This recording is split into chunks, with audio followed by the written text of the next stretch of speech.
Ang mabuting balita ng Panginoon ayon kay San Mateo. Papuri sa iyo, Panginoon. Sinabi ni Jesus sa kanyang mga alagad tungkol sa nangyayari sa kaharian ng langit ang kwentong ito.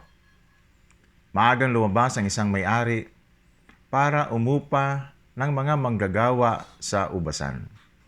Nakipagkasundo siya na tatanggap ng isang bariyang pilak isang araw ang mga manggagawa at pinapunta na niya sila sa ubasan. Lumabas din siya ng mag-ikasiyam ng umaga at nakita niya ang ibang mga nakatayo sa plaza na walang ginagawa. Kaya't sinabi niya sa kanila, "Pumunta rin kayo sa aking ubasan at bibigyan ko kayo ng nararapat," at pumunta sila. Muli siyang lumabas katanghalian at nang ikatlo ng hapon at gayon din ang ginawa niya. Lumabas din siya sa huling oras ng paggawa at nakita niya ang iba pang nakatayo lamang. Kaya't sinabi niya sa kanila, "Bakit kayo nakatayo lang at maghapong walang ginagawa?" Sumagot sila, "Wala kasing umuupa sa amin." Sinabi niya sa kanila, "Pumunta kayo at magtrabaho sa aking ubasan."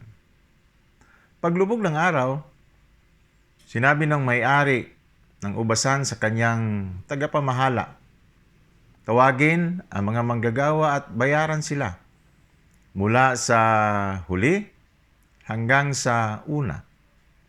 Kaya lumapit ang mga dumating sa huling oras at binigyan sila ng tig-1 denaryo, isang bariyang pilak.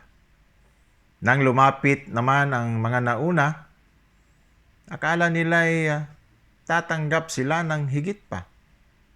Ngunit tumanggap din sila ng tig-1 denaryo. Kaya pagkatanggap nila nito, nagsimula silang magreklamo sa may-ari.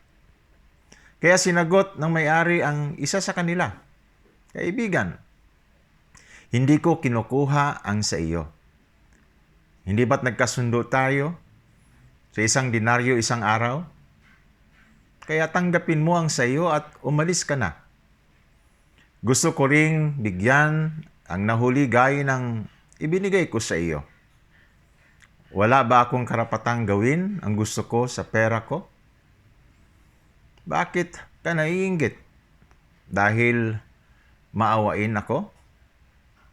Kaya mauuna nga ang huli at mahuhuli ang una."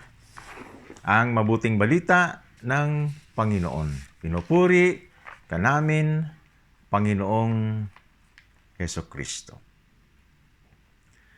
My brothers and sisters, likas na sa tao ang inggit, sapagkat ito ay namana natin sa ating mga unang mga ninuno. Sa aklat nga ng Henesis ay nababasa natin na si Cain ay nainggit sa kanyang kapatid na si Abel. Dahil si Abel ay kinalulugdan ng Diyos. Kaya dahil sa inggit ay pinatay ni Cain si Abel. Katulad ng kwento ni Jesus sa atin pong ebanghelyo sa araw na ito, nainggit ang mga manggagawa na nagtatrabaho ng 12 oras sa ubasan sa mga manggagawa na nagtatrabaho ng 1 oras lamang, sapagkat kapwa silang tumanggap ng 1 denaryo. Akala kasi nila tatanggap sila ng mas malaki kaysa iba, kasi nagtatrabaho sila ng 12 oras. Ngunit sinabi ng may-ari sa isa sa kanila, "Kaibigan, hindi ko kinukuha ang sa iyo. Hindi ba't nagkasundo tayo sa isang denaryo isang araw? Kaya tanggapin mo ang sa iyo at umalis ka na. Gusto ko ring bigyan ang nahuli, gaya ng ibinigay ko sa iyo. Wala ba akong karapatang gawin ang gusto ko sa pera ko? Bakit ka naiinggit? Dahil ba maawain ako? Brothers and sisters, huwag nating kainggitan ang iba.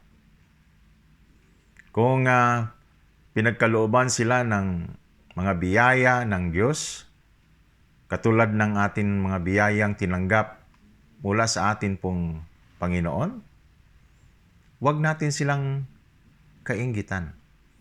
Na kahit hindi sila nagtatrabaho o gumagawa na kagaya natin, so be it.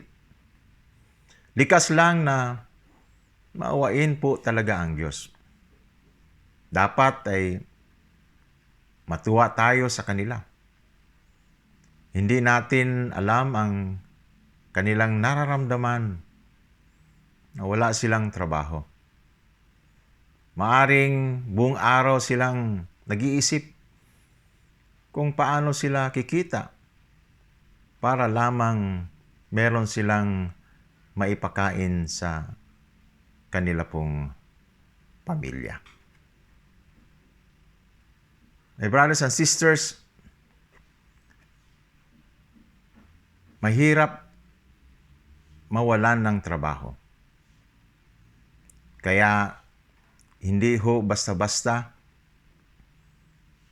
ang nararanasan at nararamdaman ng isang taong walang trabaho. Kaya dapat tayong matuwa kung meron mang tumulong sa atin pong mga kapatid at bigyan sila ng kanila pong mga pangailangan, dapat ay matuwa po tayo. Samantalang tayo ay sure na meron tayong tatanggapin na sahod sapagkat meron tayong trabaho. Hindi na tayo nag-iisip kung ano bang atin pong ipapakain sa atin pong pamilya sapagkat meron tayong trabaho. Kaya alisin na natin ang inggit sa sarili natin sapagkat hindi ito nakakatulong.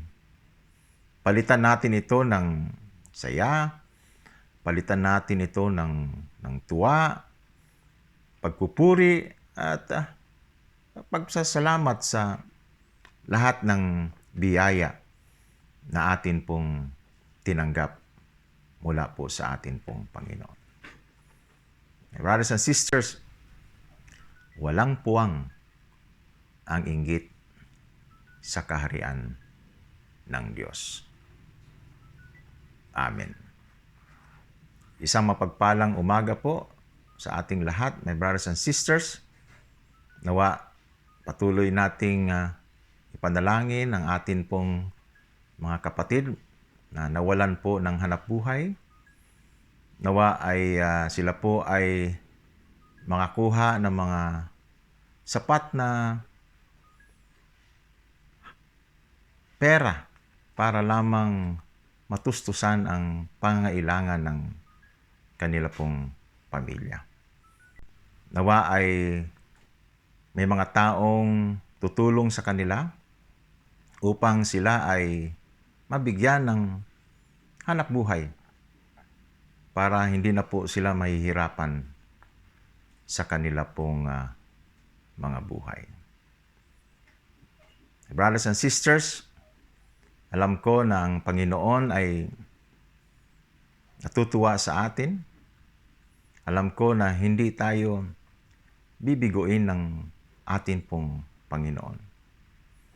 Kung ang layunin natin ay kabutihan para po sa kapakanan ng iba, I'm sure na tayo po ay pagpalain ng atin pong Poong May Kapal. Amen.